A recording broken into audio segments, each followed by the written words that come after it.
राजस्थान में स्थित different state agriculture university से BSc honours agriculture and allied courses को परस्यू करने के लिए आपके लिए जेट 2025 के एग्जामिनेशंस को क्रैक करना अनिवार्य है। और आखिरी कि आपके पास 30 दिन के लगभग जो है समय बच गए हैं और ये 30 दिन कैसे आप फ्रूटफुल वे में यूटिलाइज कर सकते हैं अपने जेट 2025 के लिए, इसी पर आधारित होकर इस वीडियो में डिटेल में बातें करने वाला हूं। विगत 8 सालों में हजारों बच्चों को एग्रीकल्चर एंड एलाइड सेक्टर में गाइड करके देश के टॉप रेप्यूटेड एग्रीकल्चर यूनिवर्सिटी जैसे IRI, BHU, GBPUAT और पंजाब एग्रीकल्चर यूनिवर्सिटी जैसे प्रमुख यूनिवर्सिटीज में हमारे छात्र अध्ययन रहते हैं। और अगर आप भी चाहते हैं उन बच्चों की तरह एक बेहतर एग्रीकल्चर यूनिवर्सिटी से अर्थात ICAR accredited state agriculture university से राजस्थान से अपने BSc honours agriculture, BSc honours horticulture, BTech के कोर्सेज को परस्यू करना, तो आप सभी के लिए जेट 2025 के एग्जामिनेशंस अनिवार्य होंगे। इस एग्जामिनेशंस को आप कैसे एक स्ट्रक्चर्ड प्लान के थ्रू मात्र 30 दिन में बेहतर तैयारी के साथ क्रैक कर सकते हैं, इसी का डिटेल्ड प्लान आपको इस वीडियो में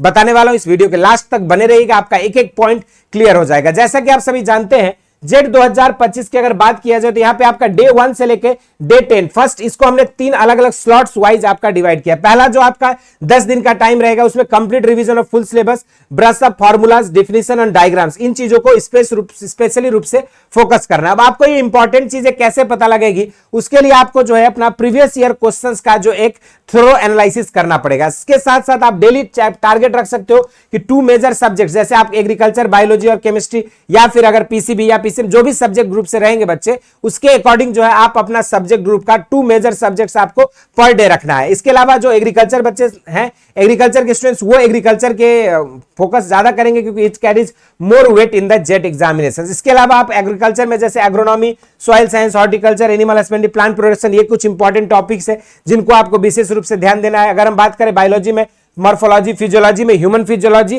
प्लांट फिजियोलॉजी, रिप्रोडक्शन, जेनेटिक्स और इवोल्यूशन, इकोलॉजी, ये चीजों को आपको विशेष रूप से ध्यान देना है। इसके अलावा अगर हम बात करें फिजिक्स में तो mechanics, heat, electricity, modern physics और ऑप्टिक्स को आपको फॉलो करने हैं। ऑर्गेनिक केमिस्ट्री आपको खास करके ध्यान रखना है और इनऑर्गेनिक प्रॉपर्टीज और फिजिकल फॉर्मूलाज आपको खास करके ध्यान रखने होंगे और बेसिक जो कुछ न्यूमेरिकल्स होते हैं उनको प्रैक्टिस करना होगा। इसी तरीके से अगर मैथमेटिक्स में बात करें, कैलकुलस, अलजेब्रा, ज्योमेट्री, ट्रिगोनोमेट्री या फिर कोऑर्डिनेट ज्योमेट्री, ये सब चीजें आपको बेसिक्स इंपॉर्टेंट चैप्टर्स है जिनसे आपके अधिकतर सवाल पूछे जाते हैं। इसके अलावा इन स्पेसिफिक फोकस एरियाज पे आपको पहले 10 दिन में कमांड कर लेना है और इसके लिए आपको स्टडी मटेरियल के तौर पे आप यहां पे सिंपल एनसीईआरटी यूज कर सकते हो फॉर नॉन एग्रीकल्चर सब्जेक्ट्स के लिए। बाकी एग्रीकल्चर के लिए जो चैनल पे आपको नोट्स और ये चीजें प्रोवाइड की गई वो मोर देन सफिशिएंट है। Make short notes and quick recall flash cards. ये क्विक रिकॉल फ्लैश कार्ड्स हमेशा से मैं स्टूडेंट्स को कहता हूं, जब भी आप चैप्टर्स पढ़ते हो उसकी शॉर्ट नोट को एक पेज में आप अपना समराइज कर लीजिए ताकि वो 1 पेजर और 1 पेज शॉर्ट नोट्स जो है या फिर जो फ्लैश कार्ड्स रहते हैं वो आपको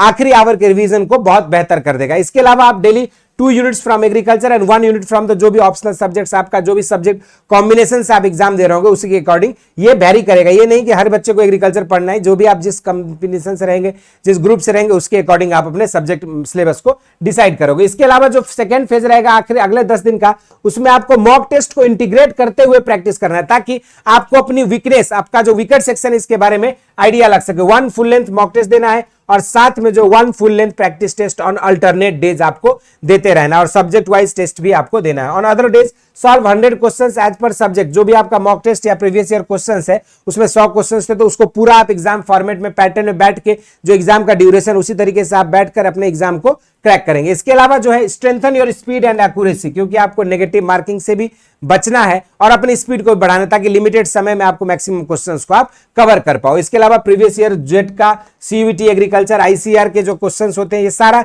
यूजी के सिलेबस पर आधारित एग्जामिनेशन से इनके क्वेश्चंस को आप प्रैक्टिस कर सकते हो। Match the column, assertion based और स्टेटमेंट टाइप्स के क्वेश्चंस को भी आप अपने प्रैक्टिस के दौरान इंक्लूड कर सकते हो, क्योंकि मैच द कॉलम टाइप का जब क्वेश्चंस करते हैं तो उसमें क्या होता है, एक क्वेश्चन से आपके 4 तरह का कॉन्सेप्ट रिवीजन होता है। तो ये रिवीजन पॉइंट ऑफ व्यू से इस तरह का क्वेश्चंस प्रैक्टिस करना आपके लिए एग्जाम में इंपॉर्टेंट होगा। हालांकि एग्जाम में match the column, assertion, reasoning नहीं आएंगे, लेकिन आपके एग्जाम पॉइंट ऑफ व्यू से रिवीजन के लिए बहुत कारगर हो सकता है इस तरह की प्रैक्टिस। इसके अलावा अगर हम बात करें तो आप एवरीडे अपने मॉक टेस्ट को दीजिए, एनालाइज करिए कि क्यों गलतियां हो रही है, आप इस सेक्शन में कितना समय लगा रहे हो, बायोलॉजी में ज्यादा समय लग रहा है कि एग्रीकल्चर में ज्यादा समय लग रहा है कि केमिस्ट्री में आप ज्यादा समय ले रहे हो, कौन सा सेक्शन वीकर है उसको आइडेंटिफाई करो और फिर अपने एक्यूरेसी रेट पर काम करो और एक एक्यूरेसी रेट को मेंटेन करिए। अगर पहले मॉक टेस्ट या पहला टेस्ट में आप अगर 10 क्वेश्चन गलत कर रहे हो तो ये ट्राई करो कि अगले में आपका 6 गलत हो, फिर अगले में 2 गलत हो, इस तरीके से 0 गलत डेप्थ पर आपको आना है और एक्यूरेसी रेट इसी तरीके से इनवाइज करनी है। आप वीकर एरियाज आप अपने मिस्टेक्स से आइडेंटिफाई कर लेंगे और उस पर आपको कमांड करनी है। और नेक्स्ट जो आपका थर्ड फेज है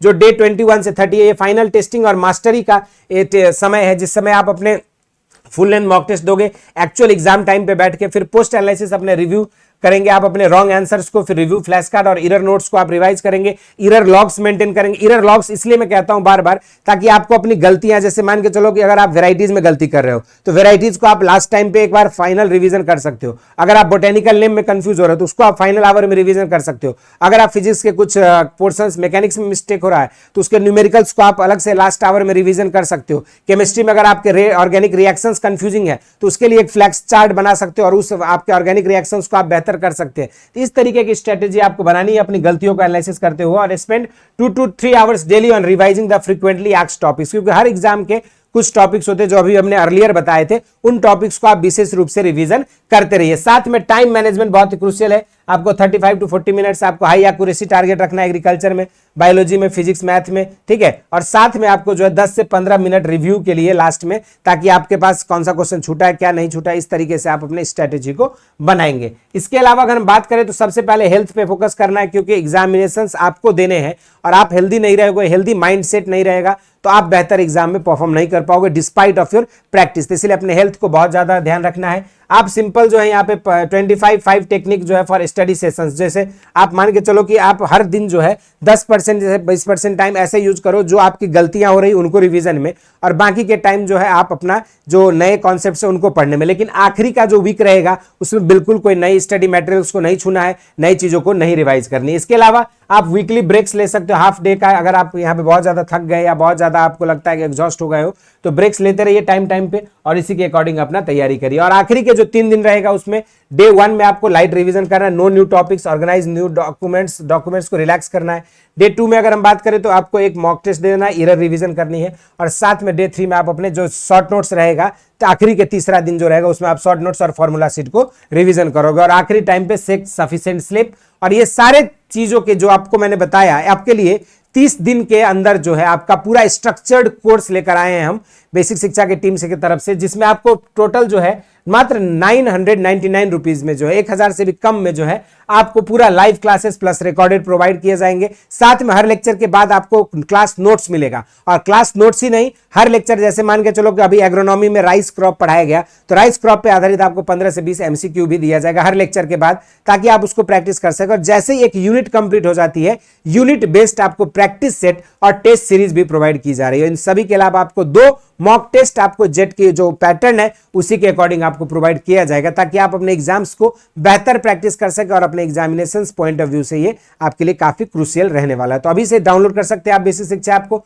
और जुड़ सकते हैं इस एग्जामिनेशंस के लिए, क्योंकि आपका एग्जाम जो है यहाँ पे अभी 29 जून को फिक्स किया गया, और आपके पास अभी मोर देन अ मंथ, 1 महीना से भी अधिक का समय बचा है। और यहां पर आपको मैं एक स्टडी प्लानर आपको मिलेगा, जैसे आप इस बैच में एनरोल होंगे कि डे 1 से लेकर डे 30 तक आपको कब कौन सा टॉपिक पढ़ना है, और टॉपिक पढ़ने के बाद कैसे क्वेश्चंस लगाने हैं, मॉक टेस्ट देना है, प्रैक्टिस सेट करना है, ये सारा चीजों को आपका जो है ये पैकेज प्रोवाइड किया जा रहा है। और इस पैकेज में जुड़ के आप देख सकते हो कि हजारों बच्चों ने अपने सपने को साकार किया और बेहतर एग्रीकल्चर यूनिवर्सिटी में पढ़ रहे हैं। तो आप भी जुड़ सकते हैं इस बैच से और अपने प्रिपरेशंस को और बेहतर कर सकते हैं। बाकी इसके अलावा कोई डाउट है, क्वेरीज है जेट 2025 से रिलेटेड, जरूर से कमेंट बॉक्स में मेंशन करिएगा। इस वीडियो में इतना ही। इस तरह के इंटरेस्टिंग एंड अमेजिंग वीडियोज के साथ मुलाकात होती रहेगी। स्वस्थ रहें, मस्त रहें, धन्यवाद।